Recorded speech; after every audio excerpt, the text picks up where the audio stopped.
I'm Meredith Vieira. Here are the top stories. President-elect Bill Clinton celebrates his victory and calls for creating a reunited states to face the challenge of a new century. President Bush bows to reality and wishes Clinton well. Mr. Bush says that he's looking forward to more time with his grandchildren.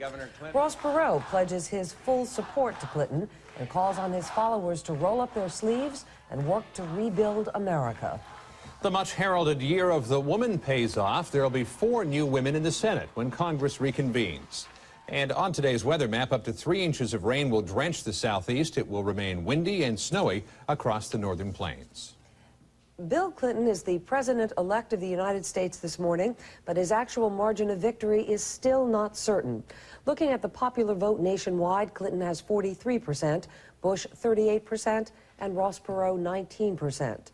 In the Electoral College, with 270 needed to win, Clinton has 353, Mr. Bush 160, and Perot 0. In all, Clinton won 31 states, Mr. Bush 17, none for Perot, and 3 remain undecided. Now let's go around the horn with the correspondents who spent all these long, hard months covering this 3-way campaign for us. Bill Plant is with the president-elect in Little Rock, Arkansas, Randall Pinkston with President Bush in Houston, and Scott Pelley is in Ross Perot's hometown of Dallas. Bill, let's begin with you. Good morning, John. I'm in the old State House of Arkansas, just up the bluff from the Arkansas River. And outside here last night, thousands of Bill Clinton's Arkansas friends and neighbors, hundreds of his campaign workers stood shoulder to shoulder to help him celebrate and to hear Bill Clinton pledge a new beginning. This election is a clarion call for our country to face the challenges of the end of the Cold War and the beginning of the next century. Embracing the crowd with the message, "We are all in this together," Clinton reached out to Bush and Perot voters. I ask you to listen to the voice of your leaders. I ask you to join with us in creating a reunited states, a united country with a new sense of patriotism to face the challenges of this new time. We need your help too, and we will do our best to deserve it. Clinton's exuberant running mate Al Gore voiced the campaign's hope that this election would prove to be a turning point for the nation. This election is not simply a change of leaders. It is a change of generations.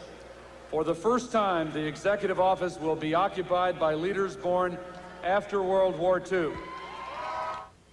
The age of the candidates, in fact, turned out to be one of the least important factors in voters' minds, according to exit polls.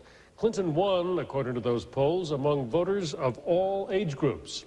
He was first among voters for whom the economy, health care, education, and the environment were most important. President Bush won among voters who cared most about abortion, foreign policy, taxes, and family values. And remembering one of the big issues of this campaign, here's a very interesting note. Clinton won among military veterans by about the same percentage that he won among the general population. And he also won among one-time war protesters. John? Bill Plant, Little Rock, Arkansas. Thanks. And now to Houston, where White House correspondent Randall Pinkston is standing by. Randall? Good morning, Meredith. We're told President Bush was surprised at the size of his defeat. Senior campaign officials said they kept looking at those early exit poll results, hoping they would change, but they didn't. The people have spoken, and we respect the majesty of the democratic system.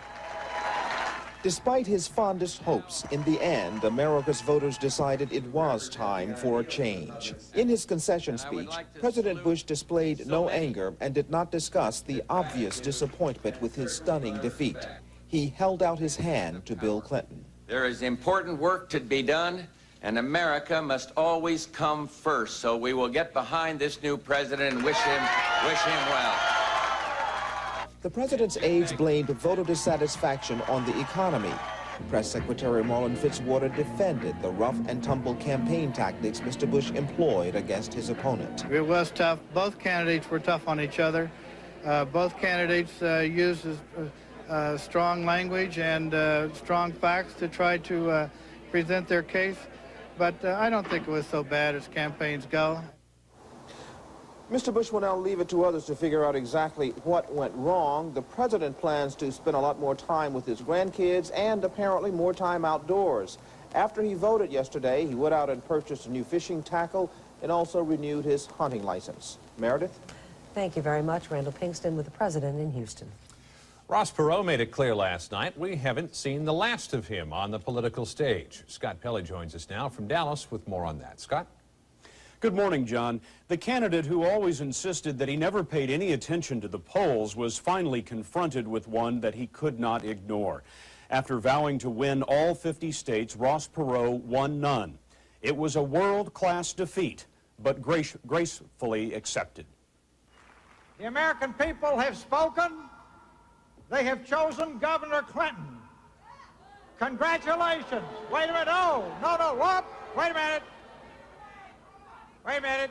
The only way we're going to make it work if all team up together. So let's give Governor Clinton a big round of applause. He's won. Perot could take partial credit for that win. The Texas tycoon hurt President Bush, especially in Texas. He drew large numbers of male voters who would usually go to the Republican candidate. Perot told supporters they could count on him to continue the political organization called United We Stand, and he urged them to throw their influence behind the new administration. Spend about 10 minutes getting over being frustrated that your candidate didn't win. Then take all of this enormous creativity and talent that you've displayed, and let's make our country work at the national, state, county, city, local, and neighborhood level, and at every single school across the country, right? But in classic Perot style, he held out the possibility that he would be back if his volunteers weren't happy in '96. Now then, we always got the safety valve, right? We got the safety valve. You can bring that old stray dog out from the dog pound again. Perot's share of the vote, about 19%, would be the highest of any independent candidate in modern times. But Perot may not be considered the most successful independent because in 1968, George Wallace won fewer votes, but he still carried 5 states. John? So, Scott, what's next for this self-styled stray dog in his organization? Well, Perot says that he is at the bidding of his volunteers. He told them that he would perform any function, be ready for any role they may deem necessary. The United We Stand people are having a news conference this morning, and we expect them to tell us that they plan to have a continuing role in American politics. Scott Pelley with the Perot campaign in Dallas. Thanks. And from the presidency to the Senate now, there were some historic changes in the Senate where female candidates made inroads, but little change in the size of the Democratic majority. There were 35 Senate seats up for grabs. Democratic candidates shown in blue won 21 seats, while Republican candidates shown in red managed to win 14 seats. Before last night, the Senate looked like this. Democrats held 57 seats, and Republicans were sitting in 43.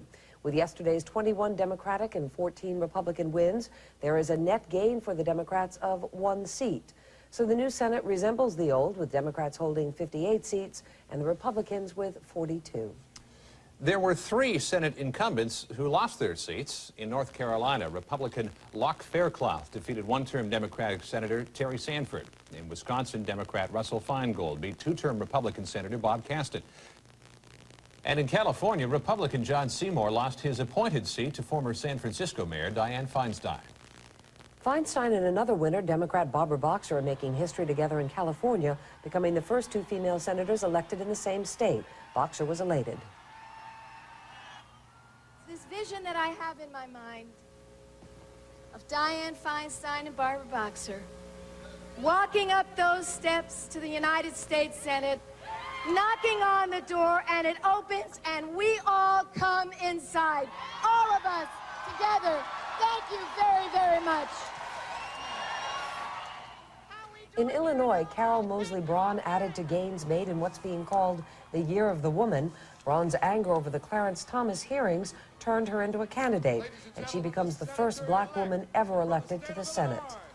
And in Washington State, Patty Murray, a Democrat who proudly calls herself a mom in tennis shoes, also won her Senate race.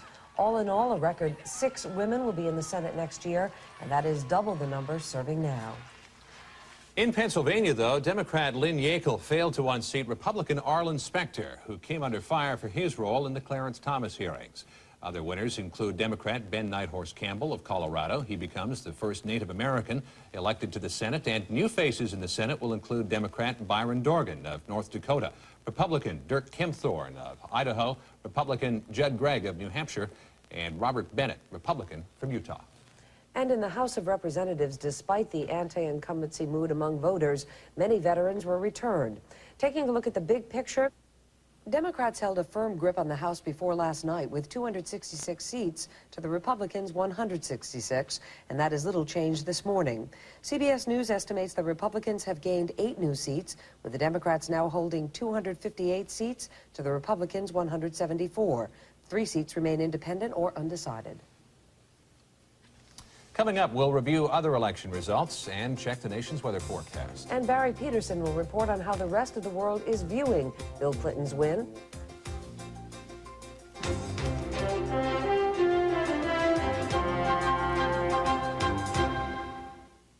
This portion of the CBS Morning News was sponsored by Nissan. It's time to expect more from a car.